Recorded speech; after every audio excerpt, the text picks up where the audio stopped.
చింతకుంట విజయ్ మల్లికార్జున స్వామి గొల్ల వేషముల ఉత్సవ సమయమున 500 వరహాలు సమర్పించినందుకు ఆ చింతకుంట విజయ్ని శ్రీశైల మల్లన్న, కంచి కామాక్షి, మధుర మీనాక్షి, వీర బ్రహ్మేంద్ర స్వామి, గోవిందమ్మ ఆ చింతకుంట విజయ్ని ఎల్లవేళలా చల్లగా కాపాడుగా. అదేవిధంగా లింగమ్మ పద్మాక్షి భర్తపై లింగమ్మ గారు 50 వరాలు సమర్పించున్నారు. మల్లికార్జున స్వామి ఎల్లవేళ కాపాడుగా.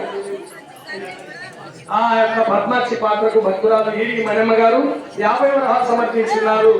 వారిని కూడా మల్లికార్జున స్వామి ఎల్లవేళ కాపాడుగా. వారిని కూడా మల్లికార్జున స్వామి కాపాడారు. చింతకుంట లక్ష్మి గారు మల్లేశ్వరి పాత్రపై 100 రూపాయలు సమర్పించినందుకు వారిని ఎల్లప్పుడూ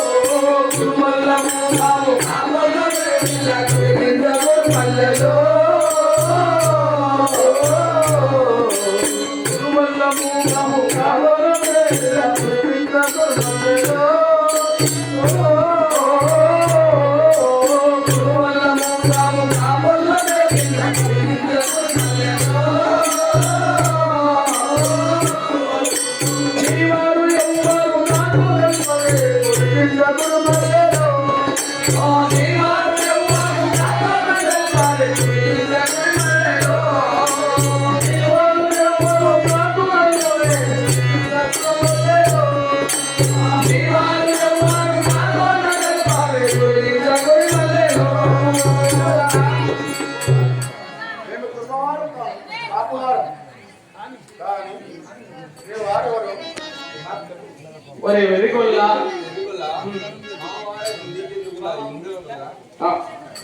మా మామకు ఎత్తి కట్టేసి